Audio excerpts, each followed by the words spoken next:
Yo, what's good, YouTube? Welcome back to the channel, everybody, man. So in today's video, we got the Los Angeles Lakers versus the Dallas Mavericks recap, April 9th of 2025. So let's recap this game, guys. So we got the final score: Lakers 112, Dallas Mavericks 97. It was a pretty close game throughout the game and stuff like that, guys. It was a pretty, it was a pretty good defensive battle for both teams. I felt like the Lakers really did a good job on Anthony Davis when it comes to fronting him and bringing that backside help defender if he does get the ball, because the Lakers like to play smaller. But overall, though, Luka Doncic had a incredible game. He had 45 points tonight. I'm about to show you guys the box score in a second. LeBron had a really mediocre first three quarters, but in that fourth quarter, he really just took over at the beginning of the fourth quarter when the Dallas Mavericks were kind of trying to make a run a little bit. They actually did take a lead at the beginning of the fourth quarter. Start of the fourth quarter, Dallas went on like an 8-0 run or something like that, and they took the lead. And obviously the Lakers called a timeout. But once they came back out of their timeout, LeBron he just activated. You know what I'm saying? Like him and Austin, I feel like they were kind of trying to make tonight about Luka, because Luka was absolutely cooking in the first half. He had like 31 points or 32 points or something like that. But let's check this box score right quick, guys. Let me show you guys this box score. So yeah, man. Rui Hachimura had a really good game tonight. Really good defensively tonight. Really, really good defensively tonight for Rui Hachimura. 38 minutes, 5 of 10 from the field, 3 of 7 from 3. 15 points. LeBron had 11 for 20 for the field, 27 points. Luka had 16 of 28 from the field, 7 of 10 from 3.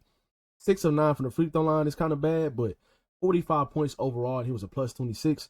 Austin Reeves kind of had a quiet night tonight. He had a great play, though. I think it was in the second quarter.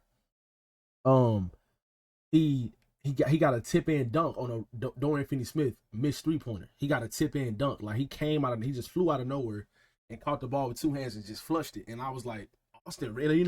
Everybody's reaction was kind of the same. It was like surprising to see Austin make an athletic play like that, because that's not really what he's really known for. But Dorian Finney-Smith tonight, even this, I mean, I might start calling Dorian Finney-Smith the plus minus king. Like, he just does so many good things for your basketball team.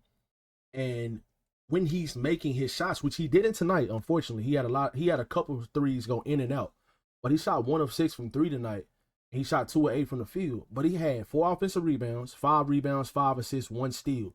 And like I said, the stuff that he was doing on the court that did not show up in the stat sheet, he was on every single rotation. He was fronting Anthony Davis. He was fronting Daniel Gafford when Anthony Davis wasn't in the game. He was fronting Derek Lively. He was doing such a great job of doing the dirty work. He is an elite dirty work doer for this team.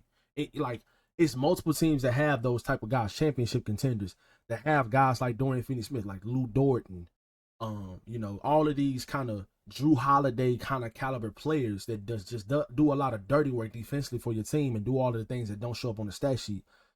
This was one of those games for Dorian Finney-Smith tonight. So big shout out to him. Jared Vanderbilt had some really good defensive plays in the first half. Gabe Vincent was kind of off tonight, but he had some good defensive plays as well. So did Jordan Goodwin. But overall, guys, this was a great win by the Lakers. They did clinch a playoff seed today. So regardless of what happened these last 2 games, they are a playoff team. They are the 6th seed in the Western Conference. At minimum, they are the 6th seed in the Western Conference.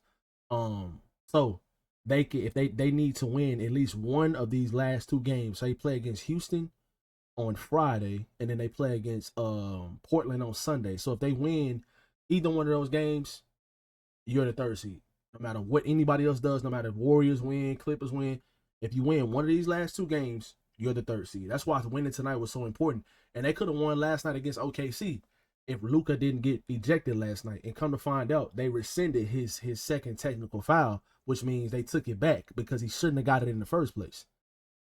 So hopefully that referee gets fined and gets punished in some type of way, because like I said, it felt like that referee, like I said in the recap for the Thunder Lakers game, the second game, like I felt like in that game, that referee, that JT Orr guy, I felt like he was kind of taking stuff personal against Luka. So in my opinion, that's what it felt like to me. So overall, guys, like I said, man, this was a great win for the Lakers.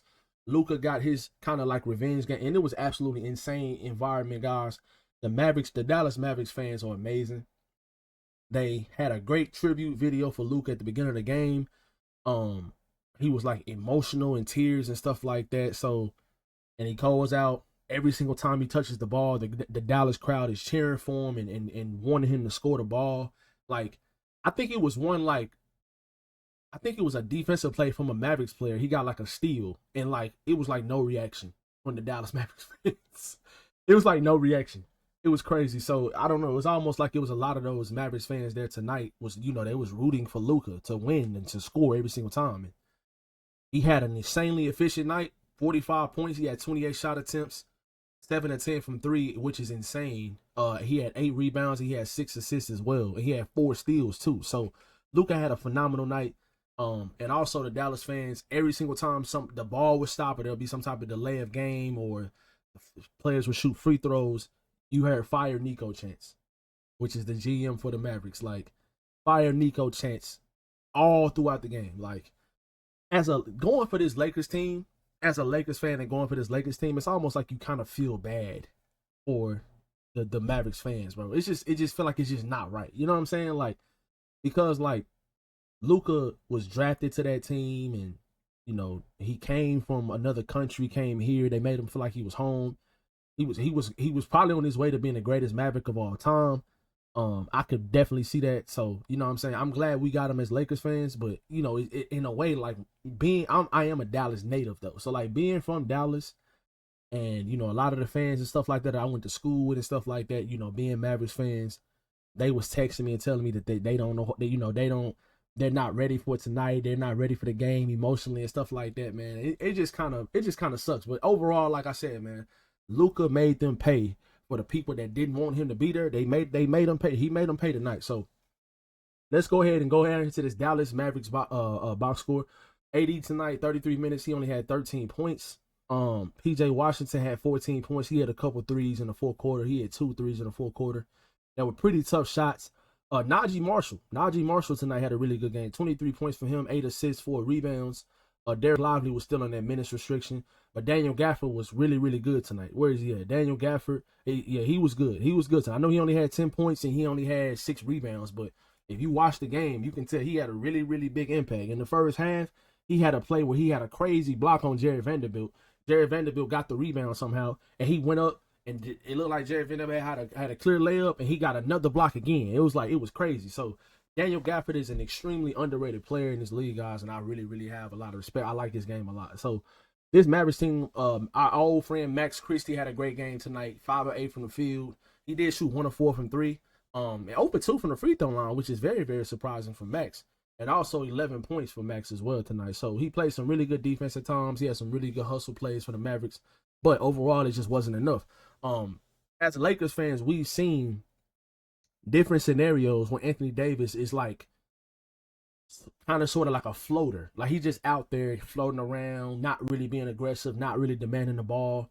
If you front him and bring backside help on Anthony Davis, it seems like he still has not figured out how to consistently beat that defense. Even when he was with the Lakers, if it's not elite guard play, helping him, feeding him the ball and feeding him floaters and getting lobs and stuff like that, I feel like AD kind of struggles at times. But I'm not taking nothing away from AD because I hope the Mavericks make the play-in game. I hope they make it to the postseason. I'm still going to be cheering for him because he did so much for the Lakers, and he's still a great player. I still feel like he got to get his rhythm back and stuff like that too. And I kind of feel like he's not really 100% healthy either. I kind of feel like he's kind of pushing himself to try to help this Mavericks team make the play-in. And hopefully they make it. But I don't think he's healthy right now. When he's kind of moving around and stuff like that at times, at times he looks healthy, but at times he does not. He had 11 rebounds tonight. He had a couple blocks. I thought he had more than 1 block, but he definitely had a couple plays where he altered shots and deterred guys from going to the rim. Like a couple times, Austin Reeves went to the rim and he's just, I'm not going up. I go to the rim and try to pass it off to somebody else. Like because of the intimidation when it comes to protecting the rim for Anthony Davis. He's still an elite rim protector, really good rebounder, great scorer. So, I got a lot of respect for AD, but he didn't have a great game tonight. The defensive game plan from JJ Redick was definitely on point. Great defensive game plan by JJ Redick to try to keep the ball out of his hands and have somebody else beat you. Najee Marshall had a great game tonight, so you tip your cap to him. He had 9 of 14 from the field, 23 points. But they were trying to keep the ball out of Anthony Davis' hands tonight, and it worked out for the most part. So overall, guys, it was a great game, like I said, for the Lakers, man. But you only need to win one of these last 2 games in order to secure the 3rd seed in the Western Conference. So you'll get home court advantage in most situations against other than like what, 2 teams. Who knows? Depending on who Houston plays in the first round, they might lose.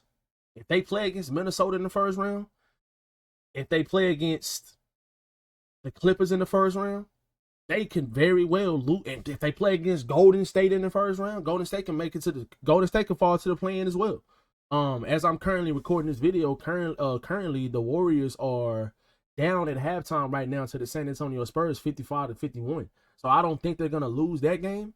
But if the Warriors do end up falling into the play-in and they become the 7th seed and they play against Rockets in the first round, the Warriors could 100% win that series.